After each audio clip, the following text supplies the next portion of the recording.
Welcome to EPG Pathshala. Today we are going to discuss the module Merleau-Ponty's Phenomenological Epistemology in the paper Epistemology.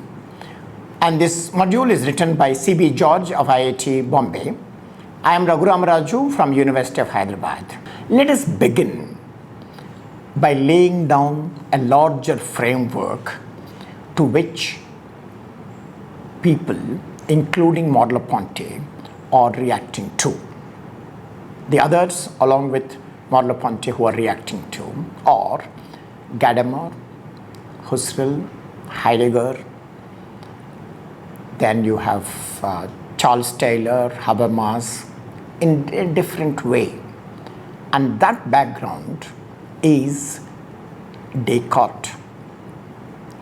Descartes offered something very, very radical and foundational. There are two aspects in Descartes. One, the mind-body dualism, and that comes out in what is called as the representative theory of knowledge. And there is another one which is often taken into consideration but not made explicit. And this is very important for students from India, because students from the West feel this problem even though it is not stated to them clearly.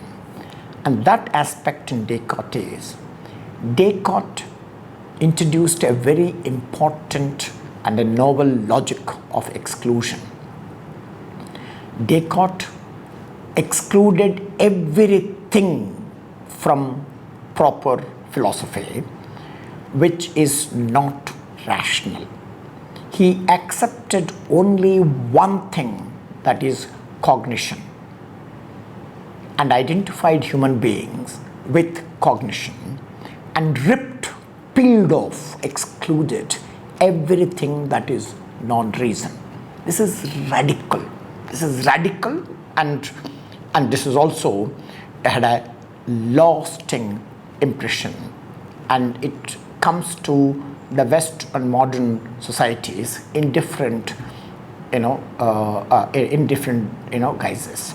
So this aspect, which is what I call as logic of exclusion, is more fundamental than the mind-body problem. Mind-body problem is one aspect of this. The larger project of modernity initiated by Descartes is to exclude everything that is non-reason.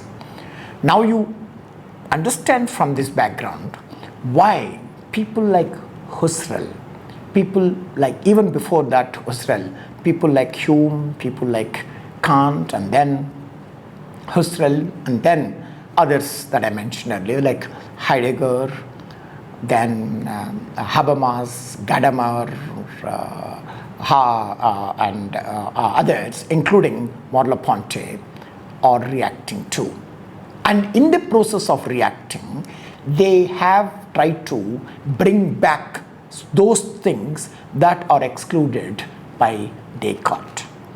And there are two aspects, or in fact three aspects, that underline people like Merleau-Ponty. One is to revisit the classical philosophical themes like perception, which is a very important theme in somebody like Aristotle, though not in Plato. Plato does not trust senses, but Aristotle does give importance to sense perception. That's the first one. The second one that they try to bring back is to bring back those things that are rejected by Descartes, and that's very important as consideration.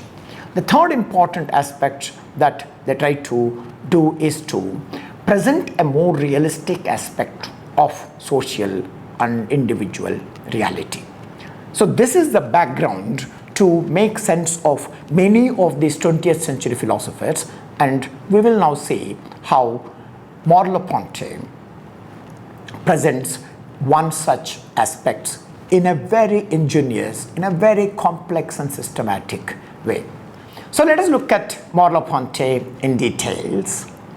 Merleau-Ponty, like others, rejected the mainstream representationalism, largely attributed to Descartes, and it almost, as pointed out by Charles Taylor and others, representationalism becomes equivalent to epistemology. And representationalism, as we have seen earlier, is the one where you have subject-object dichotomy, and the subject-object dichotomy continues even in different forms. The dichotomy continues even though it is not just subject and object, in the form of noumena and phenomena. And then this comes to be rejected by the later empiricists, Locke, Berkeley, and Hume. But the problem with the traditional empiricists like Locke, Berkeley, Hume on the one hand, and the idealist on the other hand, is that their treatment of perception is not proper. They did not look at the complex and real aspects associated with perception. The empiricists like Locke offered very mechanical and causal explanation of perception. For them, it is something that is governed by causality, that I have a perception of an object which is there, and it looks as if it's something which is causal, and it's also governed by mechanical laws. There's nothing more to it. Hume is a different kind of empiricist. He did not accept causal explanation of the subject-object relation. He rejected it, but then he landed experience in the cultural and social matrix. And then he said that the experience or perception is a part of a customary morality, and it's part of a customs and cultural associations. So experience takes place within a customary morality or cultural associations.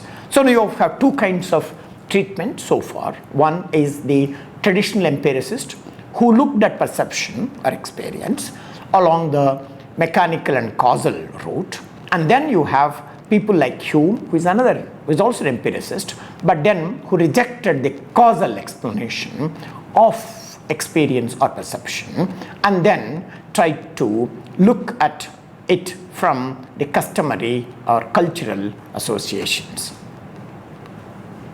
Then you have Kant, who made it possible through innate conceptions of mind. For him, perception is something that is made possible through the innate concept of mind. For somebody like Kant, the sensory intuitions are not on their own. They have no autonomy. They have no independence. They are intrinsically dependent, foundationally dependent on the innate conceptions of mind. And according to Kant, meaning is imposed on experiences by the mind. So in Kant, though he says that knowledge begins with experience but does not end with experience, thus seems to be giving some kind of autonomy to or importance to experiences, he finally makes the experience dependent on the mind. And that is not acceptable for somebody like Merleau-Ponty. For somebody like Husserl, too, the truth of perception is derived from the transcendental perspective. And this transcendental perspective of Husserl speaks of the noumena of Kant. So they find that it is, while Husserl seems to be rejecting Kantian noumena, he seems to be expecting some forms of that through the concept of transcendental self that he brings into the discussion. And this transcendental perspective of Husserl makes this to be external to perception. So you have perception, and this perception is dependent on a transcendental self which is external to that perception. So you have thus a scene where both empiricist and idealist assumed uninterpretative to perception, which is later interpreted. That is, there is something that happens, I have an experience, and that is not interpreted. That is not an interpreted perception, and then I interpret that. Look at the phase 1, phase 2, trajectory that seems to be common to all of them. So I have a crude perception, and that perception is like a raw material, unmediated, interpreted. Then I interpret that this is unwarranted for Merleau-Ponty. There is something seriously amiss about this way of looking at perception. He finds a serious objection to the very way in which perception is treated by both the empiricist and the idealist. That includes all the empiricists that I mentioned to you, Locke, Berkeley, and Hume, and the idealists like Kant, Husserl, and others. This is not acceptable to Merleau-Ponty. Ponty finds that perception is a very foundation of human existence. So he offers what is called as phenomenology of perception, where perception has an ontological status. He offers ontology of perception. The perception for Merleau-Ponty is not disembodied perception. He doesn't accept the Cartesian disembodiedness.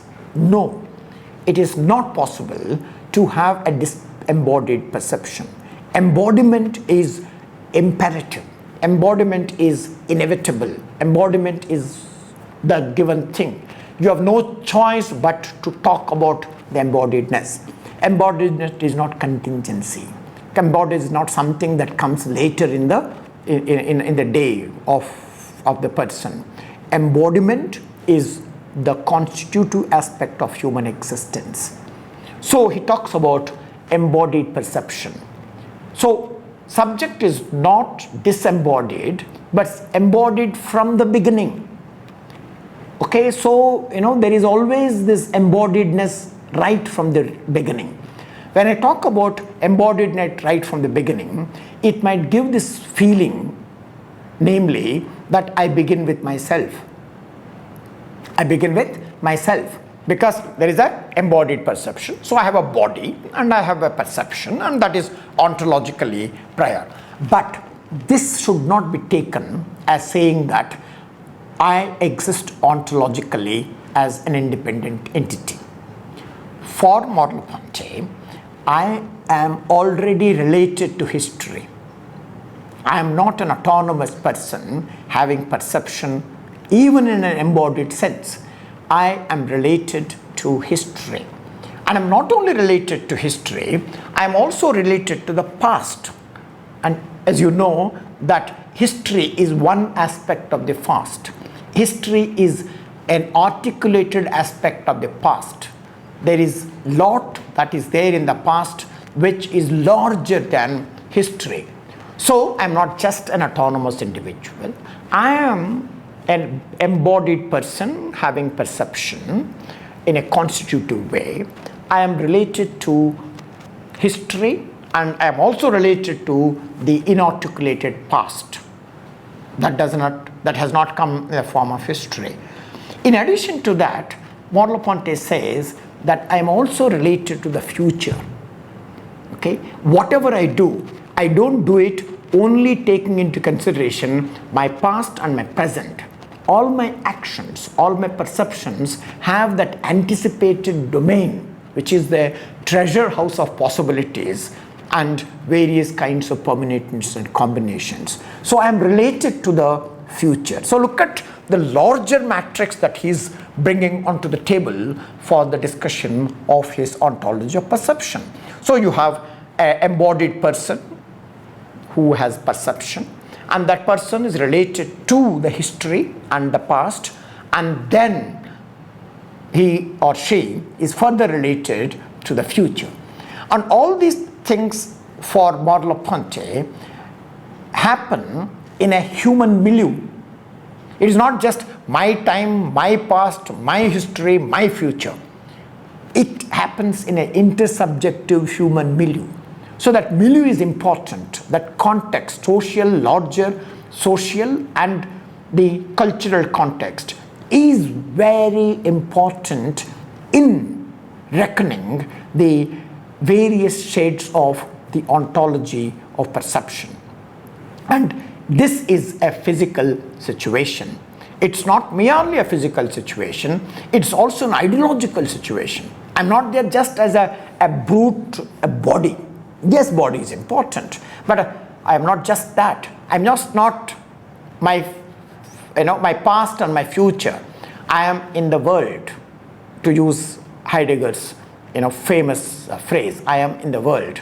I am also a person who has political views. I have ideological takes, and those ideological aspects of mine are derived from my social context, my moral situation. So all these things are very important for me because I am, to use this phrase again of Heidegger, I am in the being in the world, and I am an embodied person who has an experience of perception. Look at the complex web of things that he is trying to bring back, reclaim, resurrect those things, as I mentioned right in the beginning. This is important because these things have been excluded, shunted out of philosophy by Descartes. So you'll make better sense of somebody like Merleau-Ponty and others that I mentioned to you earlier when you compare them and or contrast them in relation to the kind of project initiated by Descartes, namely the logic of excluding everything which is non-reason. So let's look at the certain details about perception. We have located perception. We have located perception in a broader milieu and factored many things that provide, they become like a scaffold to perception. For Merleau-Ponty, perception is already a precognitive thing. So it is not that I have a cognition and then I have a perception. It's very precognitive. It is pre-predicative, that it is not subject and object, that I am a subject and there is an object and I produce knowledge, where there is this subject-object kind of thing. It's predicative. It is pre-reflective, that I have perception before I reflect upon it, it is already there. If it is not there, what do I reflect? If it is not there, what do I reflect is the question that Merleau-Ponty asks. It is a pre-reflective understanding of the perceived without the support by the higher mental capacity. That is, I have perception without the help of or without being dependent on anything like transcendental categories postulated by Kant, even Husserl later. So one of the major moves by Merleau-Ponty is to disengage the dependency of perception on external things like transcendental categories, which became very fashionable with Kant and even in a modified way in the hands of Husserl. So for Merleau-Ponty, perception is a brute impression. It is an embodied perception, is already interpretative without the operation of transcendental category. That's the point that I mentioned to you. So it is already interpretative, that when I have a perception, I already started interpreting. So it is not that I have a perception and then interpret and then they are dependent on the transcendental categories. No, that doesn't happen. It's already, it is independent of the transcendental categories and I start interpreting them the moment they are there. And the moment is not the moment from me. As I said, that moment is already, it is undesignatable because the moment is related to, my moment is related to previous moments in history. My moment also is related to future moments in the history. And all these things are further situated in culture and society with other people, intersubjective thing. So all these things are very, very important to Merleau-Ponty. So perception is not a bundle of meaningless sensations of this, people like sense data philosophers talked about it.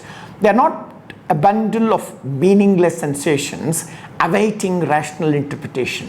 This is the kind of a view held by empiricists. They say that we have sense data, we have perception, and then we will put them together by an external agency puts them together. They said, look, there is no external agency that binds these assorted or disconnected perceptions. The perceptions have their own internal, network of relations of comparing oneself with it and contrasting oneself with it, relating oneself to it or not relating to it. There is no external agency that binds them together. They have an internal facility to make their own arrangements. So this is an important contribution of Merleau-Ponty. So he rejects the empiricist view who look at the perception as a bundle of meaningless sensations which are put together by mind and things like that. And with idealist, he disagrees on the following count. And he says that no sensations are invested with meaning by judgment. It's not that the sensations are invested with meaning because of judgments. Rather, according to Merleau-Ponty, it is to perceive in the full sense of the word.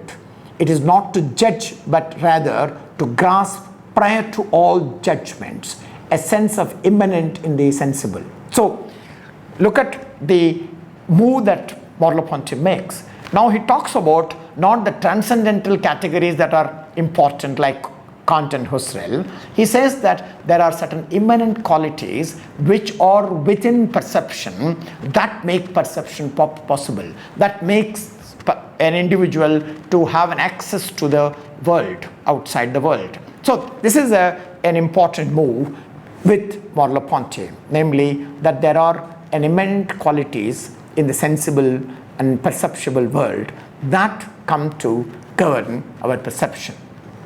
So for Merleau-Ponty, perception is not a deliberate act like willing or intentionality. Again, you see that he is taking on Husserl.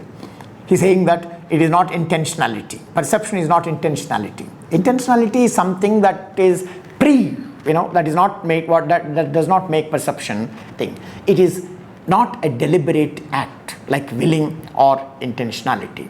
For Merleau-Ponty, perception is a background against which all acts stand out and is thus presupposed by them. So it is more more fundamental than intentionality of Husserl. Without perception, you cannot have intentionality. And perception is not something which is just there. Perception is the background. He gives perception the fundamental status of being background. It is this background, perception as a background, that makes perception an ontological category. That is the place he assigns to perception, which is not done by other people. So it is in this sense he completely rejects Husserl's act of intentionality. Okay, and he finds, for instance, one might say that Husserl's notion of intentionality is very, very superficial, because what are you intending? Can you intend without perception? The answer from Merleau-Ponty would be no. So while he rejects the act intentionality of Husserl, he offers an operative intentionality. Through this, our relation to the world is announced within us. So I have a perception of the kind that I mentioned to you. This perception has an operative intentionality. Through this perception, I intend certain things. And this is not an act intentionality, but an operative intentionality. And it is through this intentionality myself is put in relation with the world. I announce myself to the world that I am here. I'm here because I'm a perceiving being. I'm here because I am located in time, both into the past and to the future, and I am also located in a social milieu. I have perception, and the perception is the background, and through that background I have the operative notion of intentionality with which I access the world, in a meaningful way. So the epistemological consequences of Merleau-Ponty's understanding of perception are enormous. If you accept perception, then of the kind that Merleau-Ponty talks about, then you have perception as a dynamic and progressive movement of transcendence from appearance towards reality.